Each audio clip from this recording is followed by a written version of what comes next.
The real story of Elon Musk, From Zero to Mars Part 1 were The Foundations of Ambition, a Childhood. Unlike others, in the sprawling suburbs of Pretoria, South Africa, in 1971, Elon Reeve Musk entered a world that would soon prove too small for his ambitions. His mother, May, was a Canadian-born model and nutritionist who embodied resilience and independence. His father, Errol, was a South African electromechanical engineer whose brilliant mind was matched by a complicated and often difficult personality. This complex family dynamic would shape young Elon in profound ways. From his earliest days, Elon displayed an unusual intensity of focus. His mother recalls finding him in trance-like states, so deep in thought that he wouldn't respond to his name. Family members worried he might be deaf until they realized he was simply lost in his own mental universe. He called it going into his tunnel, a place where ideas crystallized and problems unraveled themselves. Books became his refuge and teachers. By age 8, he had exhausted the children's section of local libraries and moved on to adult encyclopedias. He read for 10 hours a day, sometimes more. Science fiction captivated him particularly.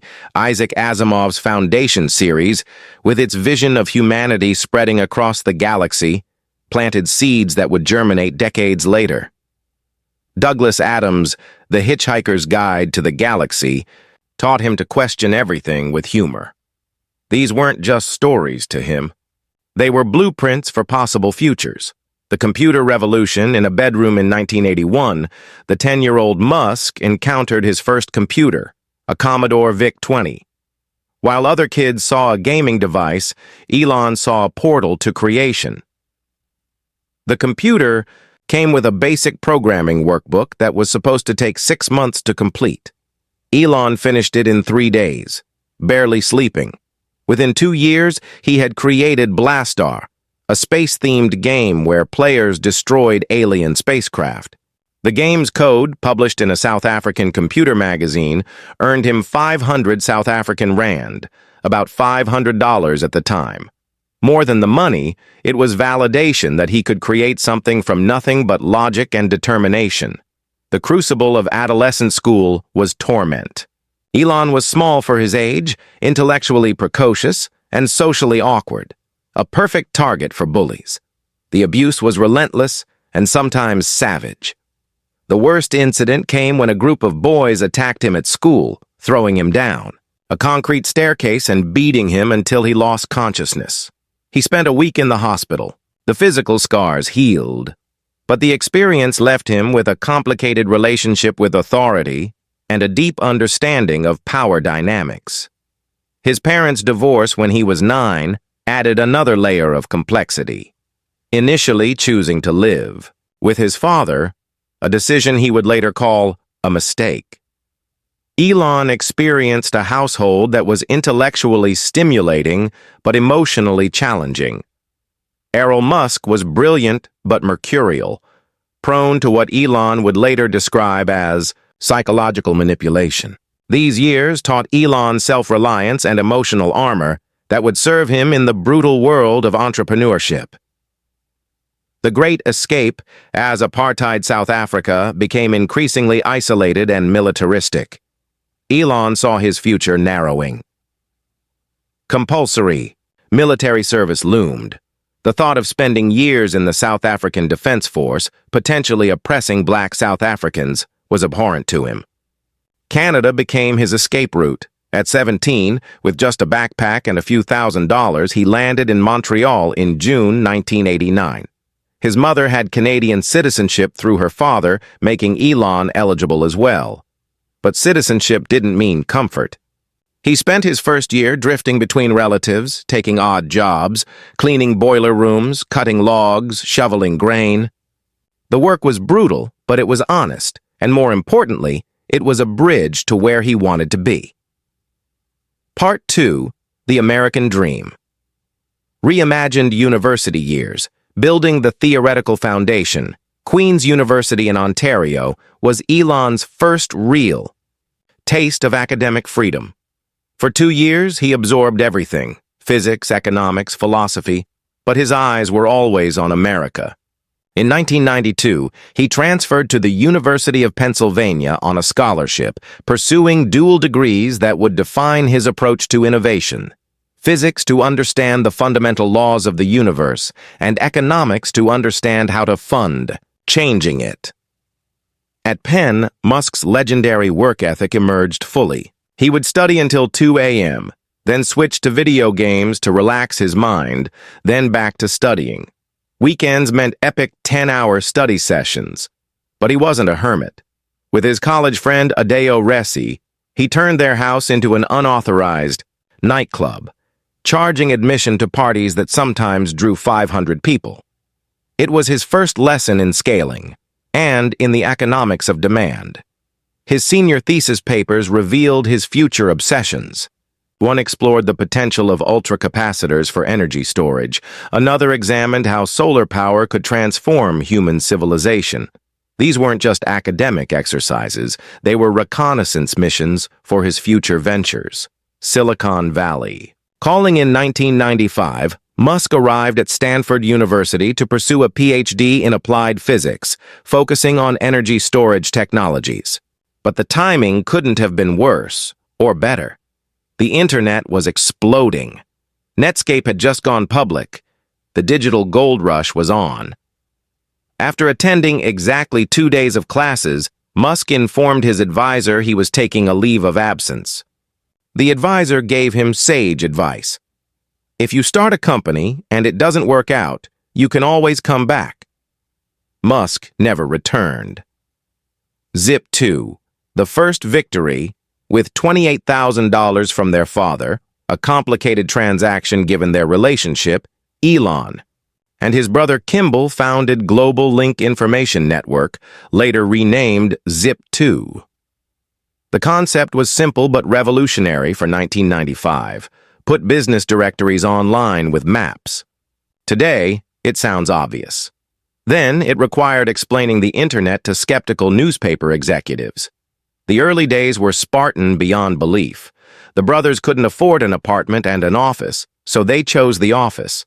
They slept on futons, showered at the YMCA, and lived on Jack-in-the-Box food. Elon coded at night when internet bandwidth was cheaper, often working until dawn. When venture capitalists visited, the brothers would have to hide their sleeping bags. The code Elon wrote was brilliant but unconventional. When professional programmers were brought in, they wanted to rewrite everything. Elon fought them on every line, sometimes rewriting their changes back to his original code at night. It was his first taste of losing control of his creation, a lesson that would haunt and inform his future ventures. Despite the internal battles, Zip2 grew. Newspapers slowly understood the internet's threat and opportunity. In 1999, Compaq Computer acquired Zip2 for $307 million. Elon's share, $22 million. At 27, he was wealthy enough to retire. Instead, he was just getting started at XCOM and the PayPal Mafia. Within weeks of the Zip2 sale, Musk founded X.com, one of the world's first online banks. This wasn't just ambition, it was borderline insane. Banking was one of the most regulated conservative industries in existence. Musk wanted to revolutionize it with a startup. He poured $12 million of his own money into XCOM, assembling a team of brilliant engineers and financial experts. The vision was comprehensive: checking, savings, brokerage, loans, all online, all integrated. But vision and execution diverged. The company burned through cash at an alarming rate, and competitors were emerging. The fiercest competitor was Confinity, founded by Peter Thiel and Max Levchin, which had a product called PayPal for email payments. After months of warfare, poaching each other's employees, racing for market share, the two companies merged in March 2000. It was a marriage of necessity, not love. The merged company was a pressure cooker of egos and visions. Musk, as the largest shareholder, became CEO, but his leadership style, demanding, uncompromising, focused on long-term transformation over short-term survival, clashed with others who wanted to focus on PayPal's core payment service.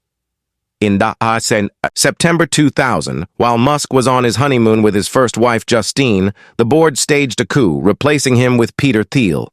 It was devastating. But Musk, showing unexpected maturity, chose not to fight. He remained the largest shareholder and supported the company. When eBay acquired PayPal in 2002 for $1.5 billion, Musk's stake was worth $165 million. The PayPal mafia, including Thiel, Reid Hoffman, and others, would go on to found or fund many of Silicon Valley's next generation of companies. But Musk had bigger plans. Part 3. The Impossible Made Inevitable SpaceX, the Final Frontier. As a business plan, in 2001, Musk began attending meetings of the Mars Society, a group dedicated to promoting the exploration and settlement of Mars. But he grew frustrated with their lack of concrete plans. He decided to create his own mission, sending a greenhouse to Mars to reignite public interest in space exploration. To buy rockets, Musk traveled to Russia 3 times in 2001 and 2002. The meetings were surreal, negotiating with former Soviet officials in back rooms, drinking vodka at 10 a.m., discussing ICBMs like used cars. The Russians, seeing a naive millionaire, quoted absurd prices, $8 million per rocket. On the flight home from the final meeting, Musk turned to his companions with a spreadsheet. "I think we can build our own rockets," he said. He had calculated the raw material costs and figured they could build rockets for a fraction of the purchase price. Space Exploration Technologies Corporation, SpaceX, was born in May 2002 with $100 million of Musk's PayPal fortune. He gave himself a 50% chance of success, which his friends thought was wildly optimistic. The aerospace industry was dominated by giants like Boeing and Lockheed Martin, with armies of engineers and decades of experience. Musk had neither. Learning to fly by falling, Musk became his own chief engineer, reading every rocket manual he could find, interrogating experts for hours, learning through what he called the condensed wisdom of the field. He hired engineers from Boeing and TRW, but not the senior ones. He wanted young, hungry talent who hadn't learned what was impossible. The first rocket, Falcon 1, was named after the Millennium Falcon from Star Wars. The goal was modest by SpaceX standards, but revolutionary for the industry. A 2-stage rocket that could put 1/400 pounds into low Earth orbit for $6.9 million, a fraction of competitors' prices. The first launch attempt in March 2006 from Kwajalein Atoll in the Marshall Islands failed after 25 seconds when a fuel line leak caused a fire. The second attempt in March 2007 reached space, but failed to achieve orbit when the stages didn't separate properly. The third attempt in August 2008 failed when stage separation occurred, but the stages collided moments later. Each failure cost millions. Musk was running out of money, pouring his personal fortune into the company. Employees worked 80, 100-hour weeks, sleeping under their desks, driven by a shared vision of making humanity multiplanetary. The stress was crushing. Musk's first marriage was collapsing. He was having nightmares about rocket failures. Tesla. Electrifying an industry parallel to SpaceX's struggles, Musk had become involved with another impossible venture. In 2004, he met Martin Eberhard and Mark Tarpenning, who had founded Tesla Motors, named after the inventor Nikola Tesla, to build electric sports cars. Musk led their Series A funding with $6.3 million of his own money, becoming chairman of the board. The plan was audacious but logical. Start with a high-end sports car for wealthy early adopters, use that revenue to build a more affordable sedan, then use that to build a mass-market vehicle. Each step would fund the next while advancing battery technology and building charging infrastructure. The Tesla Roadster was supposed to be simple. Take a Lotus Elise chassis, add an electric drivetrain, ship it. Reality was brutal. Everything needed redesigning. The chassis couldn't handle the battery weight, the batteries overheated, the transmission couldn't handle the instant torque. Costs spiraled. Eberhard's management came under scrutiny. In 2007, Musk led a boardroom coup, eventually taking over as CEO in 2008. He inherited a disaster. Tesla had delivered fewer than 50 roadsters and was burning through $4 million a month. The cars that had shipped had numerous problems. The company needed a complete restart of its manufacturing process. And this was 2008. The global financial system was collapsing. The darkest hour by late 2008, both SpaceX and Tesla were weeks from bankruptcy. Musk had invested everything. His entire PayPal fortune was gone. He was borrowing money from friends to pay rent, living on loans against his remaining assets. His divorce was finalized, with Justine getting the house and alimony that Musk couldn't afford. The stress manifested physically. Musk developed severe back pain, insomnia, and malaria-like symptoms from a trip to South Africa. Friends worried he might have a breakdown. "I was like a chewed-up piece of meat," he later recalled. On September 28, 2008, SpaceX made its fourth Falcon 1 launch attempt. This was it. No money for a fifth try. The rocket lifted off, stages separated cleanly, and 9 minutes later, Falcon 1 became the first privately developed liquid fuel rocket to reach orbit. Musk broke down in tears. 2 months later, on December 23rd, NASA awarded SpaceX a $1.6 billion contract to resupply the International Space Station. On Christmas Eve, Tesla closed a $40 million funding round, with Musk contributing his last remaining cash. Both companies survived by days.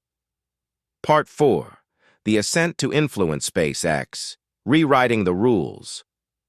With NASA's backing, SpaceX transformed from scrappy startup to serious aerospace company. But Musk wasn't content with just launching satellites. He wanted to fundamentally change space economics through reusability. Conventional wisdom said reusable rockets were impossible. The fuel required to land them would make them uneconomical. Musk disagreed. SpaceX began testing Grasshopper, a prototype rocket that could take off and land vertically. Critics called it a waste of time.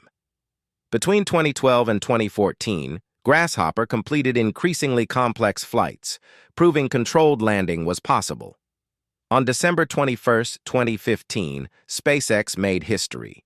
A Falcon 9 rocket delivered satellites to orbit. Then its first stage returned to Earth, landing vertically at Cape Canaveral. It was like watching science fiction become reality. The cost implications were staggering. Rockets that cost $60 million to build could be reused dozens of times. The pace of innovation accelerated. In 2017, SpaceX began routinely landing boosters on autonomous drone ships at sea. In 2018, the Falcon Heavy, essentially 3 Falcon 9s strapped together, launched Musk's personal Tesla Roadster toward Mars, with 2 boosters landing simultaneously in perfect synchronization. The images looked like CGI but were real. By 2020, SpaceX was launching more mass to orbit than every other country combined. The company's Starlink constellation began providing global internet coverage. NASA selected SpaceX to return Americans to the moon. The company that nearly died in 2008 was now valued at over $100 billion.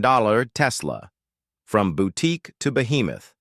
While SpaceX reached for the stars, Tesla was fighting a terrestrial war. The Model S, launched in 2012, changed everything.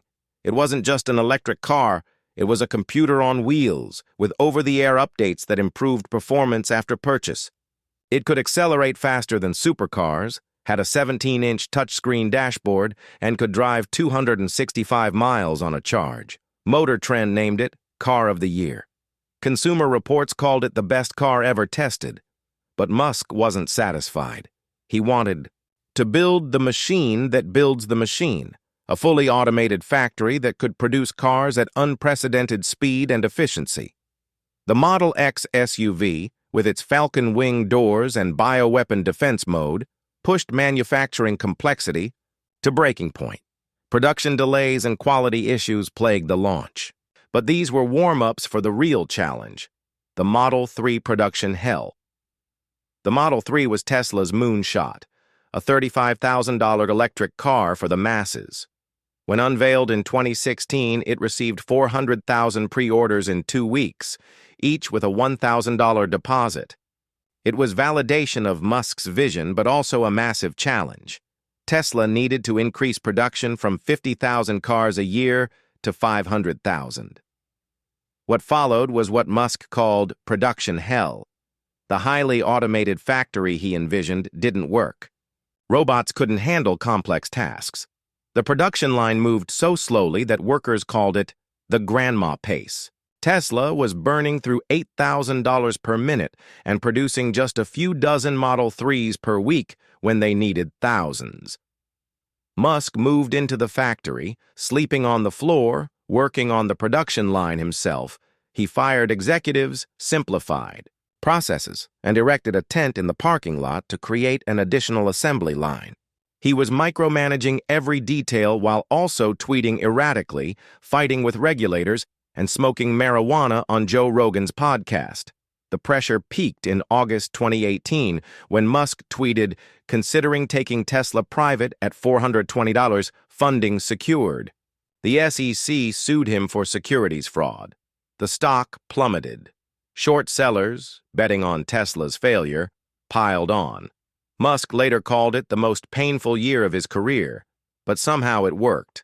By late 2018, Tesla was producing 5,000 Model 3s per week.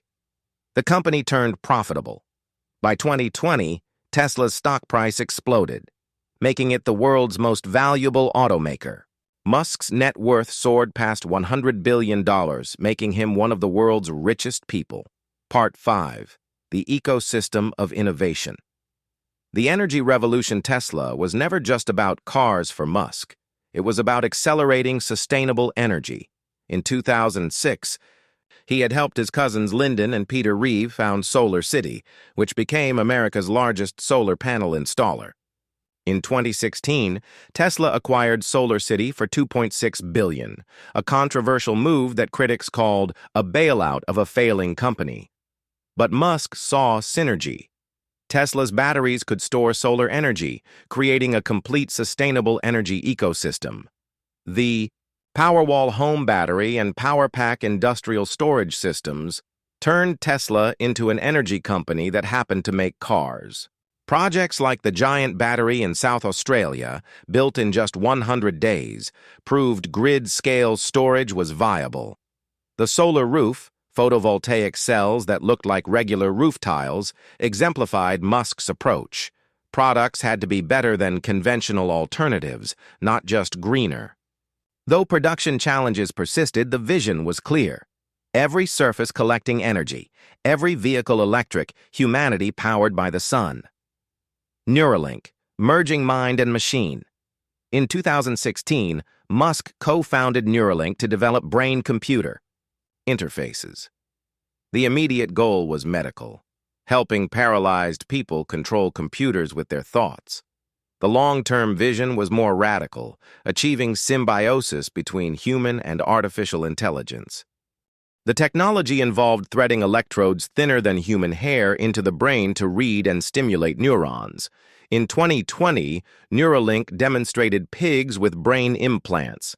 In 2021, a monkey played Pong with its mind. By 2024, the first human patients received implants, with one paralyzed patient able to control a computer cursor through thought alone.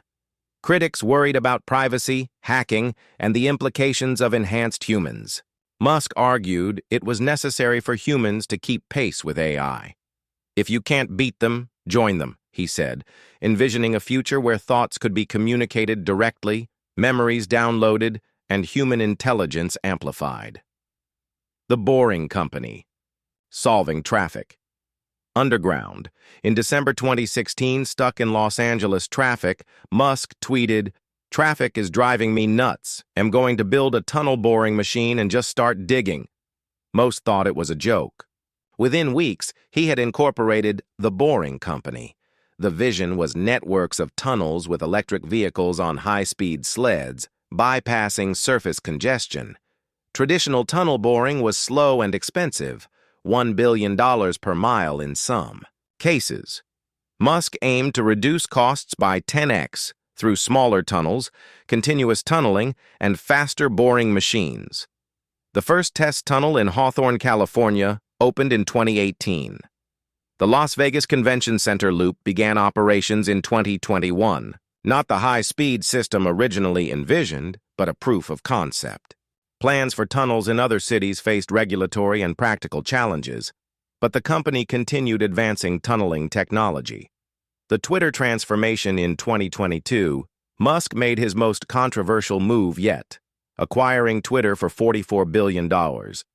His stated goal was to promote free speech and transform Twitter into X, an everything app, combining social media, payments, and more, reminiscent of his original X.com vision. The acquisition was chaotic from the start.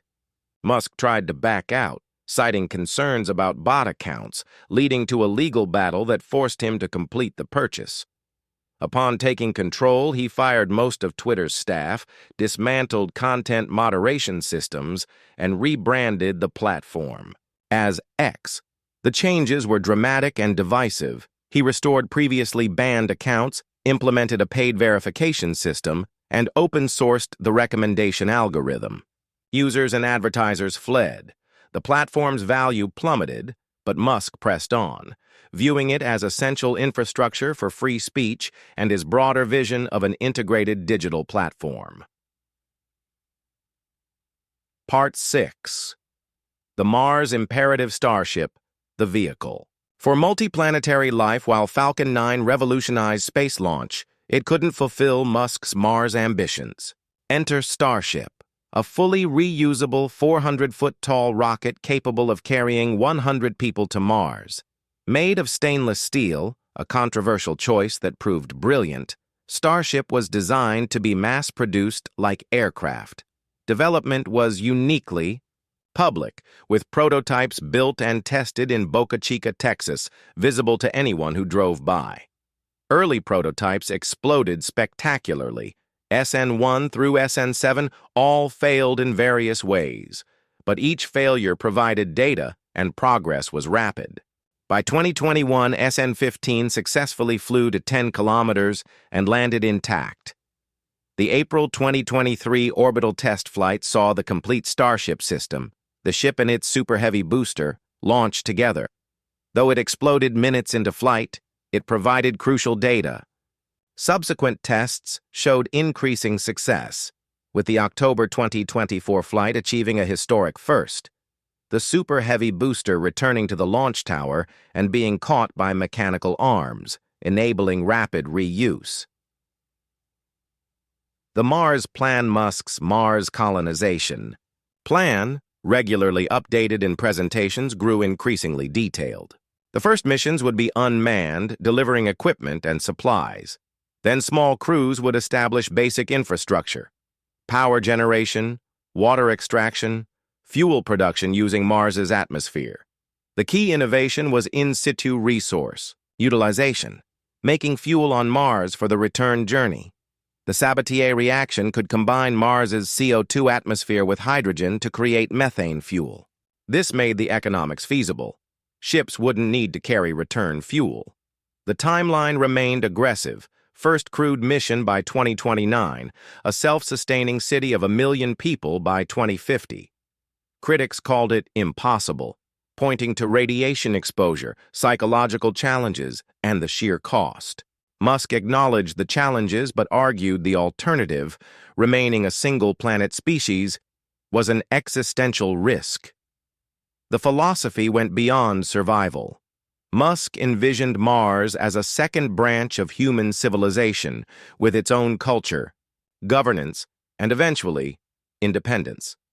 It would be humanity's first step toward becoming a spacefaring civilization spread across the solar system and eventually the stars. Part 7. The personality behind the projects, the work ethic that borders. On obsession, Musk's work schedule defied human limits. He regularly worked 120 hours per week, splitting time between his companies. Monday and Tuesday at SpaceX, Wednesday and Thursday at Tesla, Friday at SpaceX, weekends varying.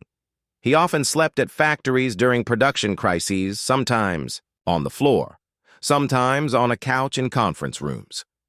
His management style was hands-on to an extreme degree. He knew technical details that CEOs typically delegate, questioning engineers about specific welding techniques or battery chemistry. He could discuss rocket engine thermodynamics with propulsion experts and production line efficiency with factory workers. This intensity came at a cost. Musk went through periods of severe physical and mental stress. He spoke openly about the toll, tweeting about the pain of running Tesla during production hell, the loneliness of his position, the weight of expectations from employees, investors, and his own ambitions. The complicated personal life Musk's personal relationships reflected his complex personality. His first marriage to Justine Wilson produced 5 sons, twins and triplets through IVF, after losing their first child to SIDS. The marriage ended in 2008, with Justine later writing about feeling like a starter wife who was pushed aside as Musk's ambitions grew. He married actress Talulah Riley twice, first from 2010 to 2012, then from 2013 to 2016. The relationship was passionate but turbulent, with Riley later saying she had to be immensely strong to be with him. His relationship with actress Amber Heard from 2016 to 2017 was brief but intense. Then came the highly publicized relationship with musician Grimes, Claire Boucher, from 2018 to 2021, which produced 2 children with notably unusual names, XAA Quost, later simplified to XAEA Torth, nicknamed X, and Exa Dark Siderel, nicknamed Y. In 2021, news emerged that Musk had also fathered twins with Siobhan Zilis, an executive at Neuralink, born weeks before his second child with Grimes. By 2024, Musk had at least 11 known children with 3 women, often citing his concern about declining birth rates and his belief that successful people should have more children. The Twitter presence Musk's Twitter use became legendary for its unpredictability. He shared memes, engaged with fans, announced major corporate decisions, and picked fights with critics, regulators, and rival billionaires. His tweets moved markets. A mention could send a cryptocurrency soaring or a stock plummeting. Some tweets caused serious problems. The funding secured tweet led to SEC sanctions. Calling a British diver involved in the Thai cave rescue a pedo guy resulted in a defamation lawsuit, which Musk won. His posts about COVID-19, politics, and various controversies alienated some supporters while energizing others. Yet the unfiltered communication was strategic. It built a devoted following who saw him as authentic in a world of corporate PR speak. It gave him direct access to millions without media interpretation. It made him not just a CEO, but a cultural figure whose opinions on everything from anime to existential risk carried weight. The philosophy of first principles Musk's approach to problem-solving centered on first principles thinking, breaking down problems to fundamental truths and building up from there. Instead of accepting that rockets were expensive because they always had been, he calculated the material costs and found they were 2% of typical rocket prices. The rest was inefficiency. This thinking extended beyond engineering. When regulators said something was impossible, he questioned why. When industries operated certain ways for decades, he asked whether those ways still made sense. This philosophical approach enabled breakthrough innovations, but also led to conflicts with established systems. He often spoke of his 5 core areas that would most affect humanity's future: sustainable energy, making life multiplanetary, artificial intelligence, genetic engineering, and high-bandwidth brain-machine interfaces. Every major project connected to these themes. Part 8. The battles and controversies. The war with short sellers Tesla attracted short sellers like blood attracts, sharks. At various points, it was the most shorted stock in history, with billions bet against it. Prominent shorts like Jim Chanos and David Einhorn publicly proclaimed Tesla would fail, citing production problems, cash burn, and competition from traditional automakers. Musk took the attacks personally, engaging in Twitter battles with shorts, calling them jerks who want us to die. He attempted to squeeze them with the funding secured tweet. When Tesla's stock eventually soared, causing massive losses for shorts, Musk celebrated publicly, selling Tesla shorts for $69 for $20. The battle went beyond finance. Musk accused shorts of spreading false information, funding negative research, and even placing moles within Tesla. Whether paranoid or prescient, his war with shorts became part of Tesla's identity as a company, fighting entrenched interests. Regulatory rebellions. Musk's relationship with regulators was consistently contentious. He viewed many regulations as outdated obstacles to innovation. During COVID-19, he defied California shutdown orders to keep Tesla's factory running, threatening to move operations to Texas. He called lockdowns fascist and wrongly predicted the virus would disappear by April 2020. The SEC became a particular nemesis after the funding secured incident. Despite settling and agreeing to have tweets reviewed by lawyers, Musk continued posting whatever he wanted, leading to ongoing legal battles. He called the SEC the Short Seller Enrichment Commission and questioned its legitimacy. With the FAA, SpaceX pushed boundaries on launch licenses and safety protocols. With the NHTSA, Tesla's autopilot claims led to investigations. Each battle reinforced Musk's image as a maverick fighting bureaucracy, though critics argued he was simply flouting necessary safeguards.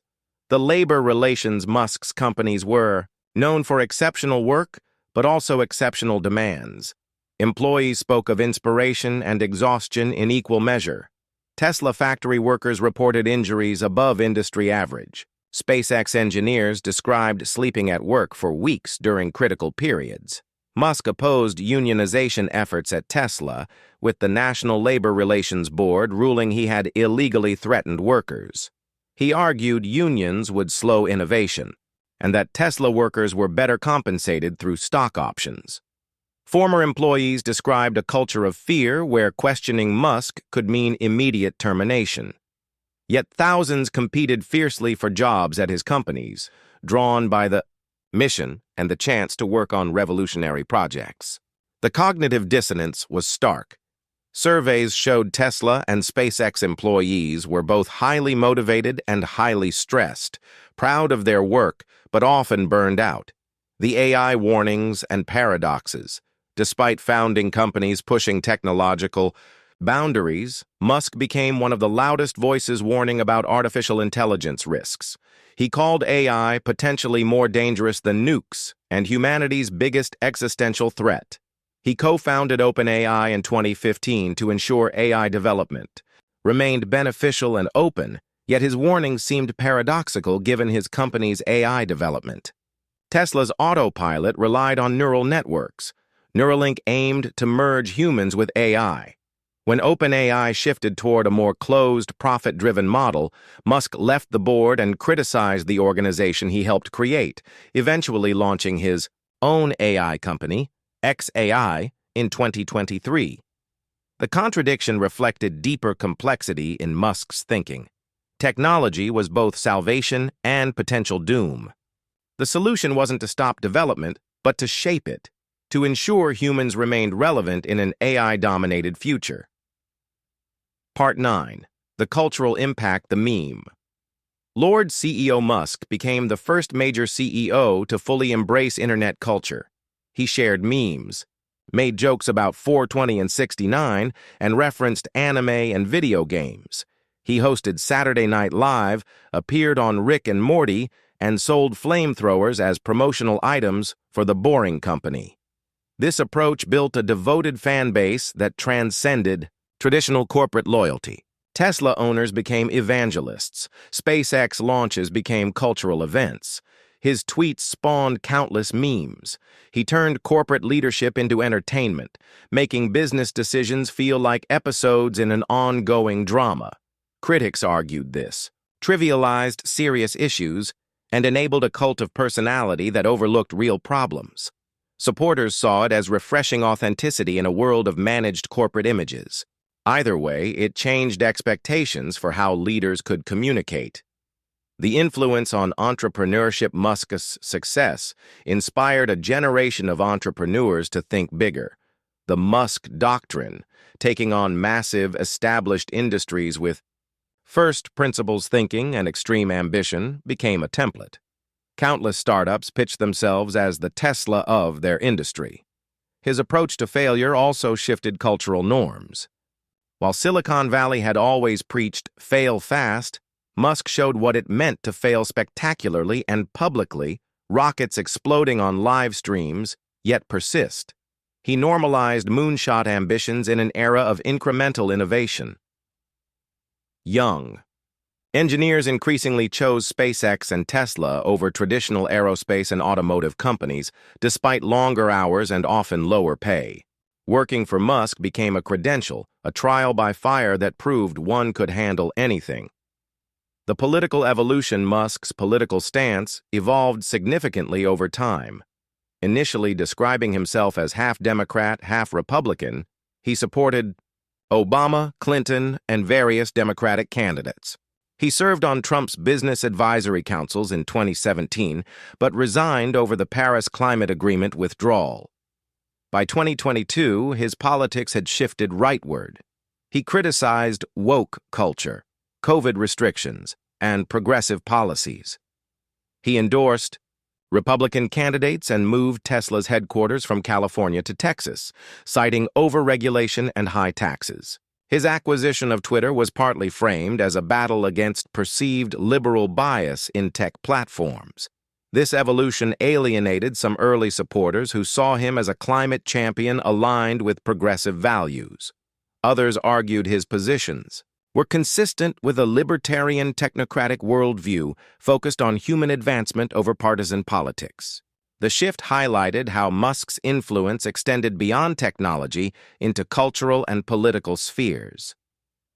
Part X. The Vision for Humanity's Future. The Multiplanetary Imperative. For Musk, making humanity multiplanetary wasn't just an adventure, it was an existential necessity. He often spoke of the Great Filter, the hypothesis that explains why we haven't found other intelligent life. Civilizations might typically destroy themselves before becoming spacefaring.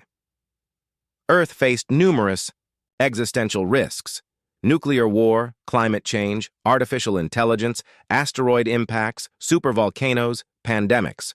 A self-sustaining Mars colony would be humanity's backup drive, ensuring species survival regardless of Earth's fate. It would also reignite the pioneer spirit, creating new societies with new possibilities. Beyond Mars lay the asteroid belt, the moons of Jupiter and Saturn, and eventually other star systems. Musk envisioned humanity spreading throughout the galaxy over millennia, fulfilling what he saw as life's fundamental purpose: to understand and explore the universe. The sustainable. Energy transition climate change represented an immediate existential threat requiring rapid action. Musk's sustainable energy vision went beyond electric cars to complete transformation. The sustainable energy transition climate change represented an immediate existential threat requiring rapid action. Musk's sustainable energy vision went beyond electric cars to complete transformation of human energy infrastructure. He calculated that covering a small corner of Nevada with solar panels could power the entire United States. The challenge wasn't generating clean energy, but storing and distributing it.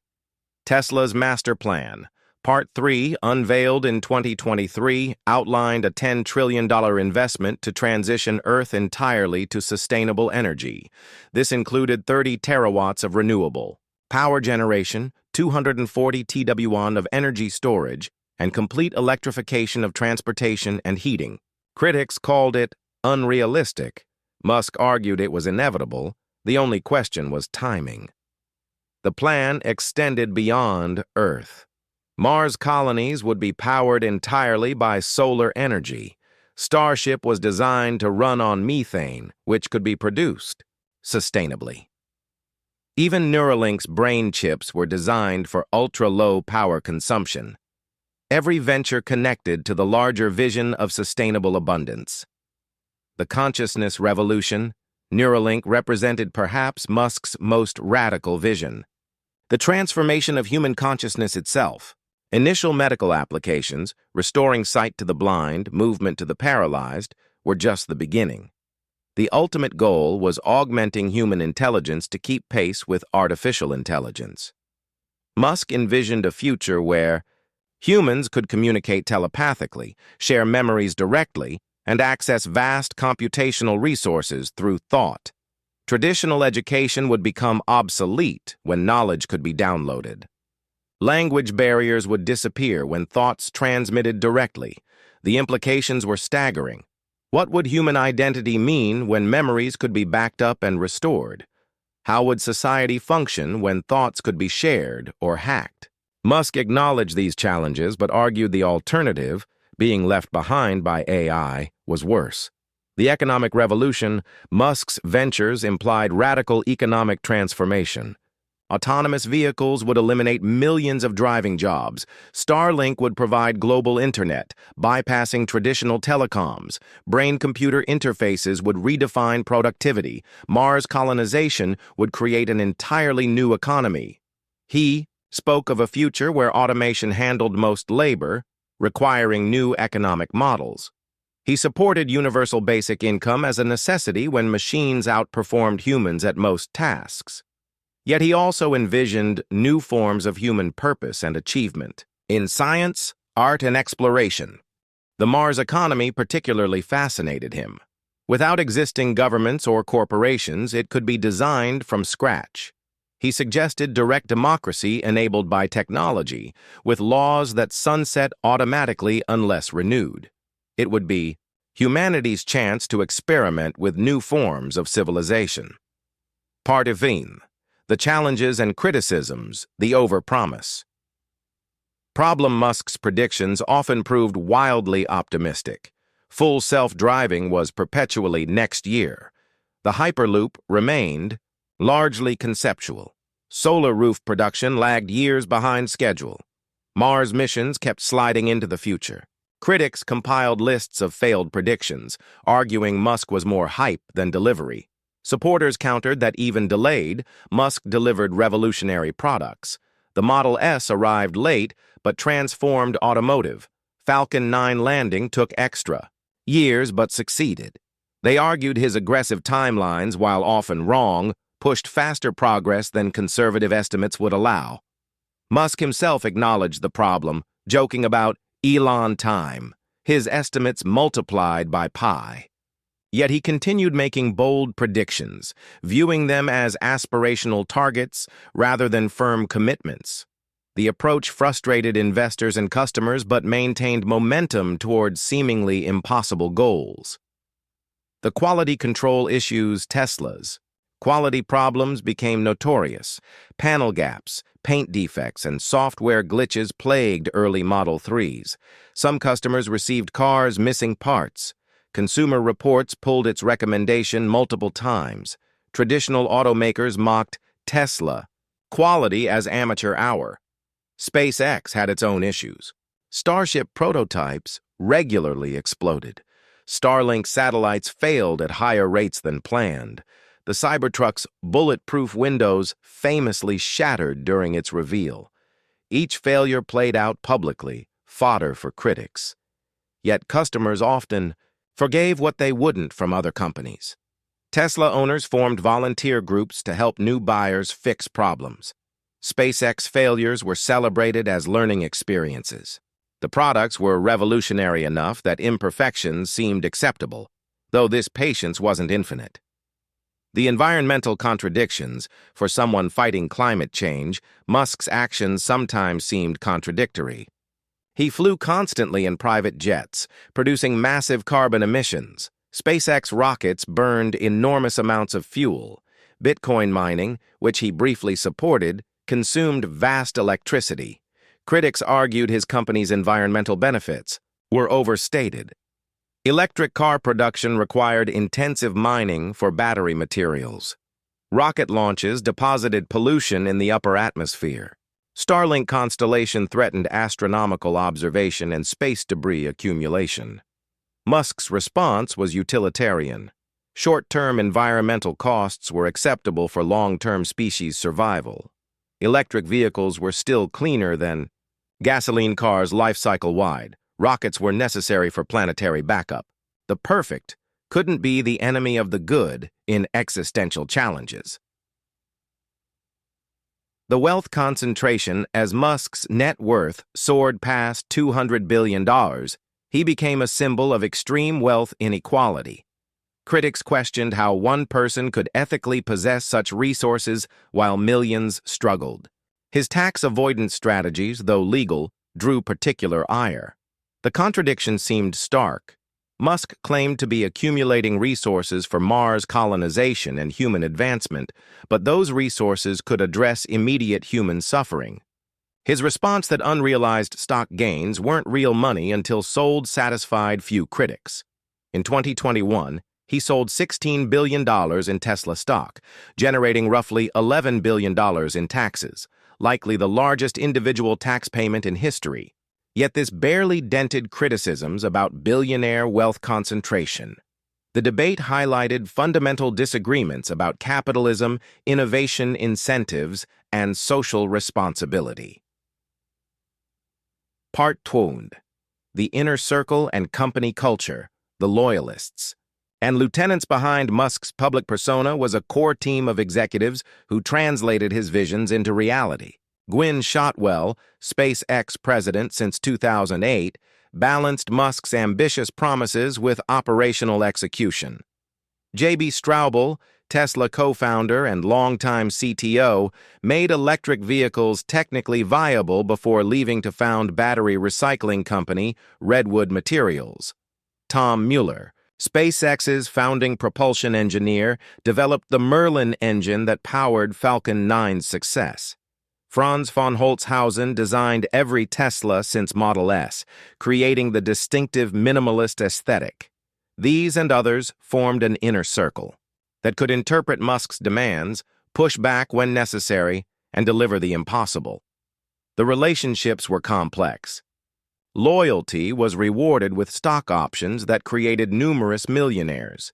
But Musk could be brutal, firing executives who disagreed too strongly or failed to meet impossible deadlines. Survival required exceptional competence, extreme dedication, and thick skin. The recruitment philosophy. Musk's hiring approach was unconventional. He preferred hungry graduates from good schools over experienced professionals from competitors. He conducted technical interviews personally, asking candidates to solve problems on the spot.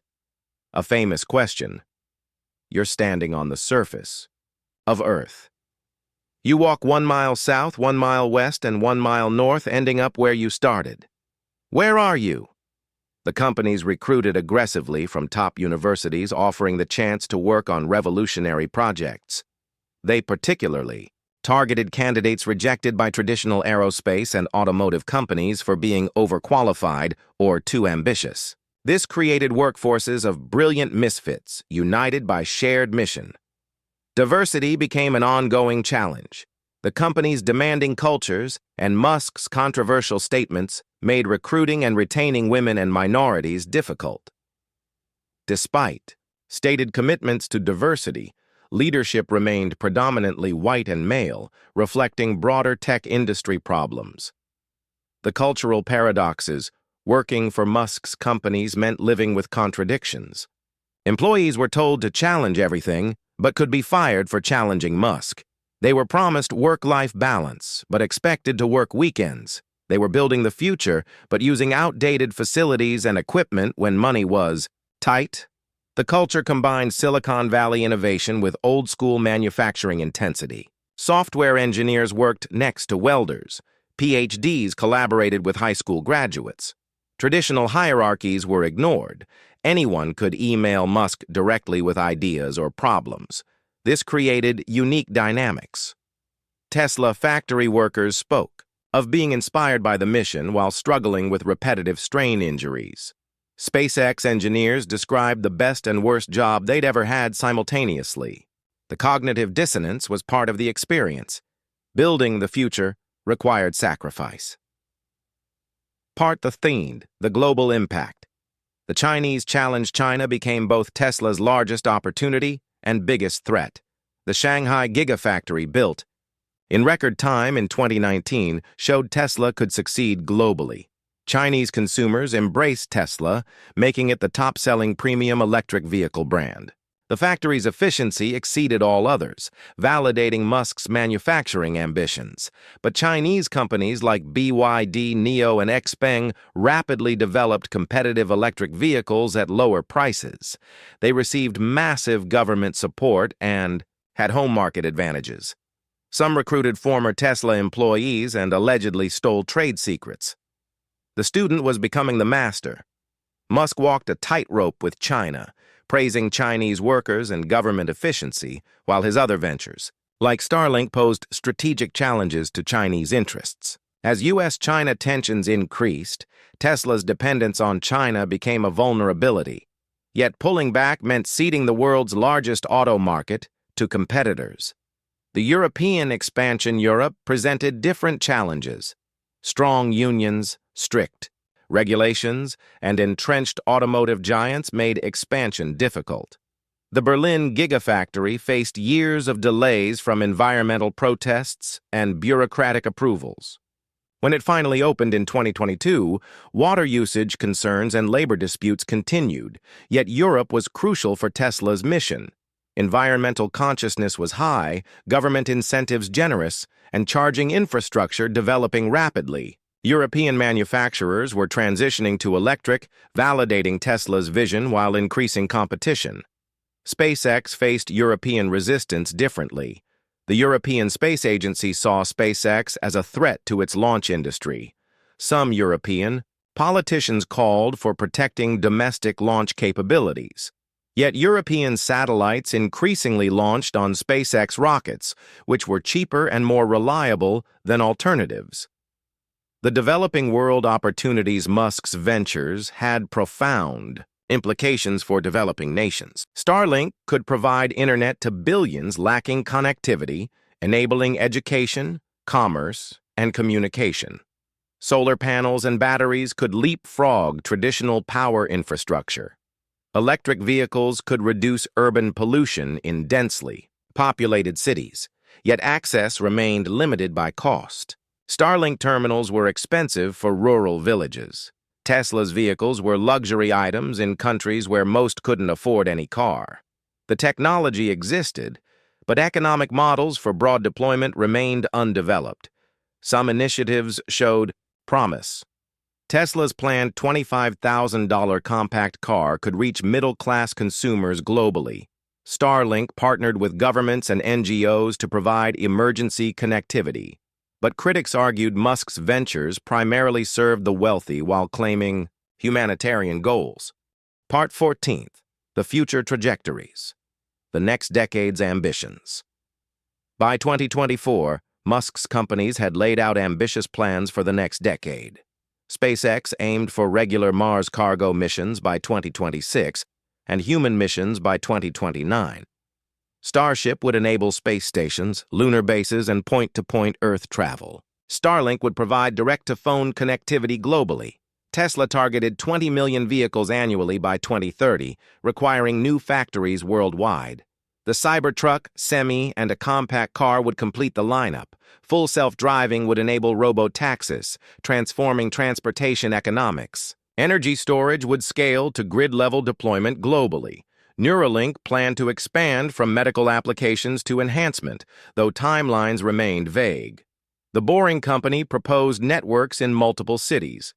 X aimed to become the West's everything app, combining social media, payments, and services. Each plan faced enormous challenges, but Musk's track record made dismissal difficult.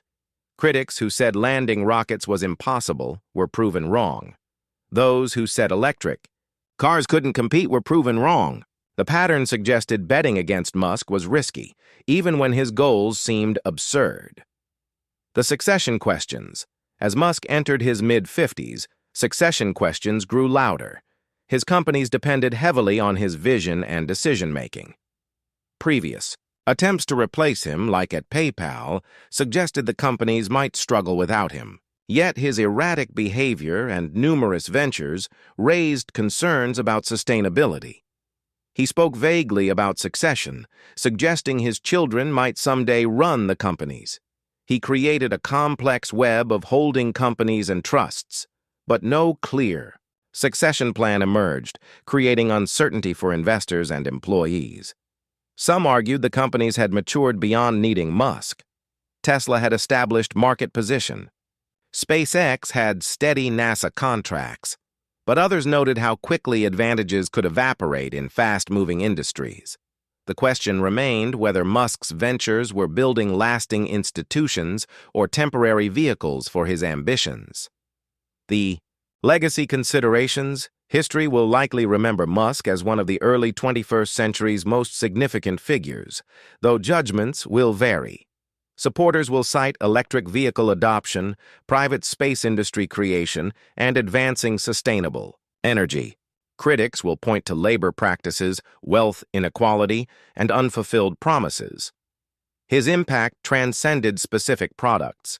He changed expectations for what private companies could accomplish. He made space exploration culturally relevant again. He proved manufacturing could still innovate. He showed that combining software and hardware could disrupt any industry. Yet the ultimate verdict depends on outcomes still uncertain.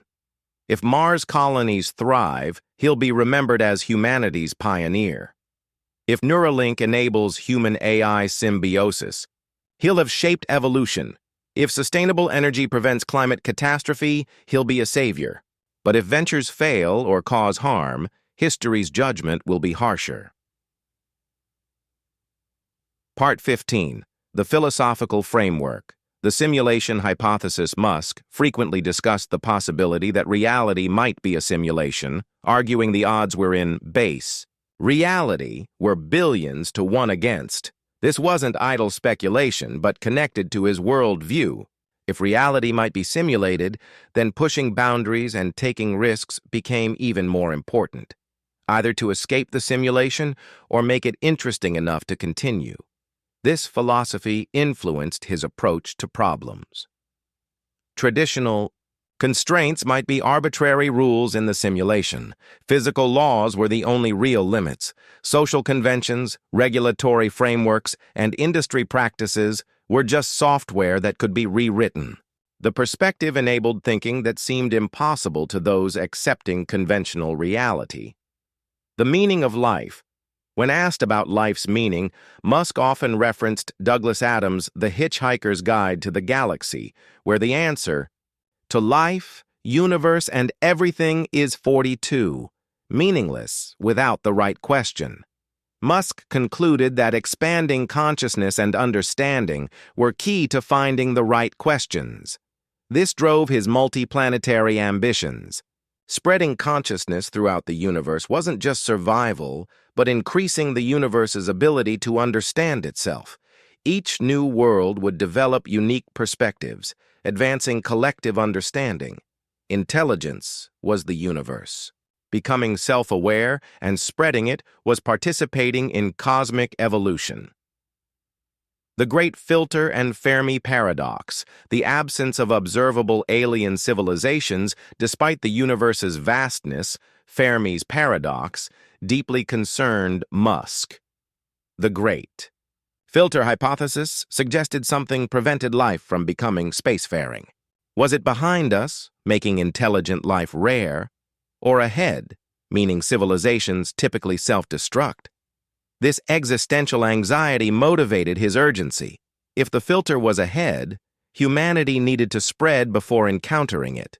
Nuclear war, climate change, artificial intelligence, or unknown threats could end civilization. Every delay in becoming multiplanetary increased existential risk. The window might be brief, centuries or decades, before technology enabled destruction faster than expansion. Conclusion: the unfinished story. The measure of a life evaluating Elon Musk requires wrestling with contradictions. He's advanced sustainable transportation while flying private jets constantly. He's warned about AI while developing it aggressively. He's claimed to work for humanity while accumulating unprecedented wealth. He's inspired millions while exhausting thousands of employees. Perhaps the contradictions are the point. Transformative figures are rarely consistent or comfortable. They break things, including themselves and others, in pursuit of change. The same characteristics that enable revolutionary innovation, obsession, risk-taking, rule-breaking, often cause collateral damage. Traditional metrics fail to capture Musk's impact. Stock prices and net worth miss the cultural shift toward electrification and space exploration. Innovation counts omit the human costs. Media coverage oscillates between hagiography and demonization, missing the complex reality between extremes. The open questions as this story continues, fundamental questions remain unanswered. Will Tesla maintain leadership as every automaker goes electric? Can SpaceX really establish Mars colonies, or will they remain expensive fantasies? Will Neuralink merge minds with machines or create new forms of inequality? Will X become the everything app or join the graveyard of Musk's abandoned projects? Bigger questions loom about the model Musk represents. Should society concentrate such resources and power in visionary individuals? Do the ends justify the means when the ends include species survival? How do we balance innovation with worker welfare, ambition with sustainability, disruption with stability? The answers matter beyond Musk himself. He's inspired countless imitators, attempting their own moonshots. His success or failure will influence whether society continues empowering such figures or constrains them. The stakes are genuinely existential, both in opportunities gained and risks taken. The continuing journey. This story has no ending because it's still being written. Every week brings new developments, rocket launches, product announcements, Twitter controversies, bold predictions. Musk continues pushing boundaries most didn't know existed, failing publicly and succeeding spectacularly in equal measure. What began with a bullied boy reading science fiction in South Africa has become a force reshaping humanity's trajectory. The boy who felt like an alien is now working to make humans an interplanetary species. The programmer who sold his first game for $500 now commands resources exceeding many nations' GDP. Yet for all his achievements, Musk seems driven by the same questions that motivated him decades ago. How can we ensure humanity's survival? How can we expand consciousness? How can we make the future exciting? The answers remain works in progress, tested with each rocket launch, each car delivered, each brain chip implanted. Whether seen as humanity's savior or a cautionary tale about unchecked ambition, Elon Musk has undeniably changed the trajectory of human civilization, from PayPal to Mars, from electric cars to neural interfaces, from sustainable energy to artificial intelligence. His ventures touch every aspect of humanity's future. The ultimate judgment of his legacy awaits outcomes still uncertain. Will children, born today, grow up on Mars? Will they commute in autonomous electric vehicles through underground tunnels? Will they think directly to computers and live in sustainable abundance? Or will they inherit wreckage from failed ambitions and unchecked power? Time will tell. But one thing is certain. The story of Elon Musk, the real story with all its triumphs and failures, brilliance and blindness, inspiration and exhaustion, represents one of the most extraordinary attempts to single-handedly accelerate human progress ever undertaken. It's a story of impossible made possible, of futures pulled into the present, of one person's obsessive drive to ensure humanity not only survives, but thrives among the stars. From zero to Mars, the journey continues. And whether we admire or criticize, support or oppose, we're all along for the ride as one man's vision reshapes our collective future. The boy who dreamed of electric cars and rocket ships grew up to build them. The question now is not whether his dreams will come true, many already have, but whether humanity is ready for the future he's creating. This is the real story of Elon Musk. It's not finished. It may never be. But it's already changed everything.